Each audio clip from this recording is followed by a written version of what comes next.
Hello అండి. నమస్తే. Welcome to my channel 'the golden beats'. ఈరోజు ఈ వీడియోలో నేను రీసెంట్‌గా పోస్ట్ చేసిన బ్లౌజ్‌కి సంబంధించి ఒక సబ్స్క్రైబర్ అడిగిన డౌట్‌ని క్లారిఫై చేస్తున్నానండి.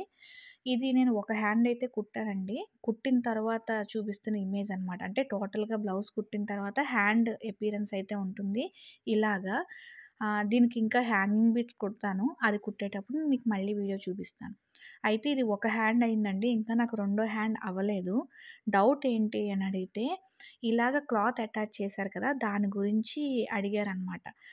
క్లాత్ అటాచ్ చేయడానికి కారణం ఏంటి అంటే, మనం ప్లెయిన్ పట్టు క్లాత్ మీద వర్క్ చేసుకునేటప్పుడు క్లాత్ అంతా ప్లెయిన్‌గానే ఉంటుంది కాబట్టి, మనం పెద్ద మగ్గానికి ఫిక్స్ చేసుకోవచ్చు. కానీ ఇది ఆల్రెడీ కుట్టిన బ్లౌజ్. కుట్టిన దాని మీద చేసుకోవాలి అంటే మనకి స్పేస్ అన్నది చాలా తక్కువ ఉంటుంది. అవైలబుల్ స్పేస్ తక్కువ ఉంటుంది.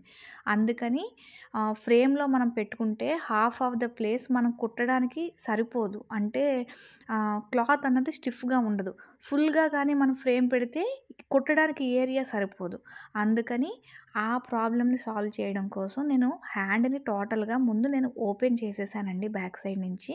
అంటే చేతి భాగం నుంచి చంక భాగం వరకు నేను హ్యాండ్‌ని పూర్తిగా ఓపెన్ చేసేసి, ఆ ఓపెన్ చేసిన ఏరియాకి నేను ఒక ప్లెయిన్ క్లాత్ అంటే మనకి అందరూ పెడుతుంటారు కదండీ జాకెట్ ముక్కలు మనకి పూజల్లో వాటిలో.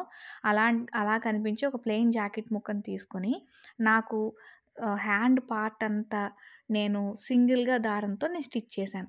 మిషన్ ఉంటే మిషన్‌తో స్టిచ్ చేయండి. మిషన్ లేకపోతే నార్మల్ సూది దారంతో అయినా సరే స్టిచ్ చేసేసుకోవాలి. అప్పుడు మనకి క్లాత్ అంతా ఇలా ఎక్స్‌ట్రాగా కనబడుతుంది.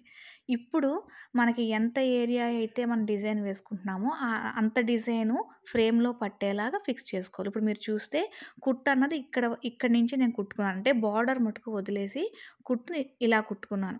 సో, మనకి క్లాత్ అన్నది స్టిఫ్‌గా ఉంటుంది. అంటే మనం కుట్టేటప్పుడు. అలాగే నేను కాలిక్యులేట్ చేసుకొని హ్యాండ్‌లో ఎంత పార్ట్ అయితే మనకు విజిబుల్‌గా ఉంటుందో నేను పెన్సిల్‌తో మార్క్ చేసుకున్నాను. మీకు వీడియోలో కనిపిస్తే ఉందనుకుంటున్నాను. అక్కడి నుంచి అలాగే లెఫ్ట్ సైడ్, రైట్ సైడ్ నేను మార్క్ చేసుకున్నాననమాట. సో, ఆ ఏరియాలో కుట్టాలి అని డిసైడ్ అయ్యాను కాబట్టి, ఆ ఏరియా ఫ్రేమ్‌లోకి పట్టేలాగా నేను దాన్ని ఫిక్స్ చేసుకొని టైట్‌గా లాక్కొని ఎలా కుదిరితే మనకి హాఫ్ పొజిషన్‌లో దీనికి ఫుల్‌గా వర్క్ చేసేసుకుంటాం. వర్క్ అయిపోయిన తర్వాత మళ్ళీ ఆ దారం కుట్టుని ఓపెన్ చేసేసి, ఆ క్లాత్‌ని తీసి యాజ్ యూజువల్‌గా మిషన్‌తో కుట్టేసుకుంటే అయిపోతుంది. అదే విధంగా నేను ఈ ఫస్ట్ హ్యాండ్ కుట్టాను. సెకండ్ హ్యాండ్ నేను ఫ్రేమ్ నుంచి తీసేటప్పుడు ఎలా ఉంటుందన్నది నేను మీకు ఒకసారి చూపిస్తాను. ఇంకా డౌట్ ఏమన్నా వచ్చినా ఆ వీడియోకి సంబంధించి గానీ, లేదంటే వేరే వీడియోస్ అంటే వేరే మగ్గం వర్క్ వీడియోస్ సంబంధించి గానీ, ఎవరికన్నా ఏ డౌట్ వచ్చినా నాకు కామెంట్ చేయండి. నాకున్న నాలెడ్జ్ వరకు నేను మీకు మళ్ళీ ఎక్స్‌ప్లెయిన్ చేయడానికి ట్రై చేస్తాను. సపోర్ట్ చేసి, సబ్స్క్రైబ్ చేసి సపోర్ట్ చేసిన అందరికీ చాలా థాంక్స్ అండి.